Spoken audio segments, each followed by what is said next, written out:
This is a budget that will cost the people of Leicestershire more and deliver them less. Cost them more in terms of an inflation-busting 5.99% rise in council tax, the largest for many years, and above the maximum promised 4.99% that was put in the Conservative manifesto less than a year ago.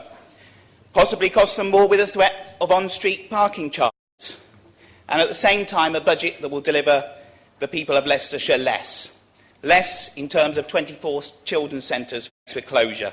Less in terms of special educational needs transport facing cutbacks. Less in terms of rural bus services now facing the axe. With this fully costed amendment, that's entirely costed, and the figures are there, we seek to save for the residents of Leicestershire the 24 children's centres facing closure and to retain the support for transport for young people with special educational needs. The children's centres help thousands of families across Leicestershire. Closing them will remove a vital service for many local families. To take just one example, in Barwell, it's a very well-used Sure Start Children's Centre in Barwell. Many families, particularly those with low incomes, benefit from the service in Barwell. To close it would mean yet another service going in Barwell. We've already had the post office, the library and other things go, and it would be a real loss to Barwell if it was to close. And there are many other towns and villages in Leicestershire who are facing the same risk of losing this vital local service unless this amendment is passed today. We have the figures that there were over 27,000 visits to these centres last year, so they are very well received and very well used facilities.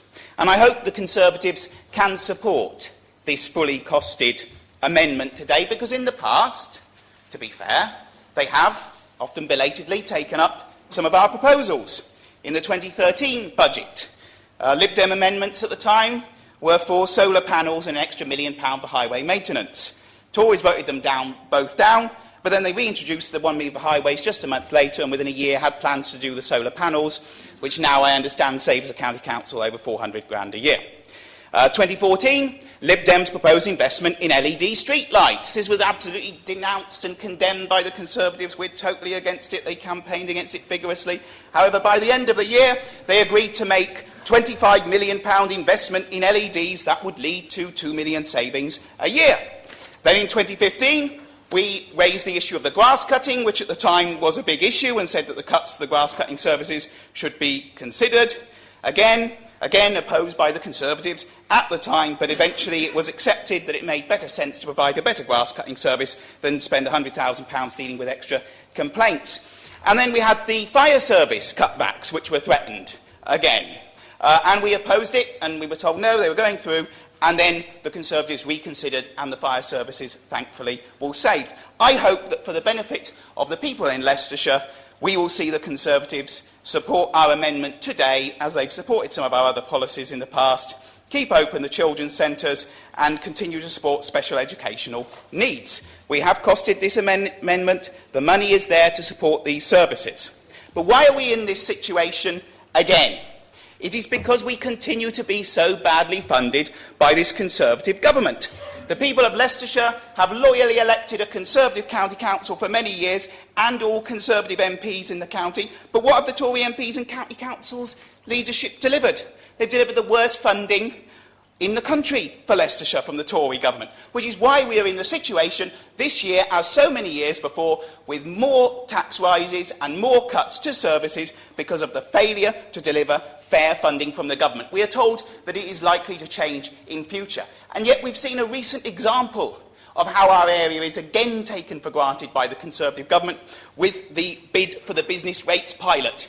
You would have thought that with Leicestershire so badly funded, the government would have said, well, you know what, this Leicestershire, they're doing really badly, they're not funded fairly, let's put them on this pilot, let's give them the money to keep them going. Yet we were turned down again, and the old favourites, Surrey and other counties, get the money again. Again, our residents losing out. Add to that, Leicestershire schools are amongst some of the worst funded in the country. The infrastructure projects such as the Midland Main Line, rail and electrification have been cancelled. The East Midlands is revealed as having the worst social mobility in the country. Again and again and again, our area loses out.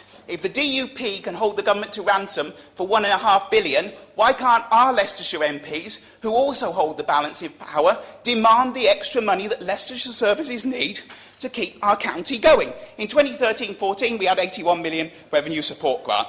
Now we have nothing. Council, to show that it supports the most vulnerable in Leicestershire, I ask this council today to please back this amendment, support the children's centres, support the special education needs funding. The money is there. Show you care about the most vulnerable in the county and pass this amendment today. Fully costed amendment. Thank you.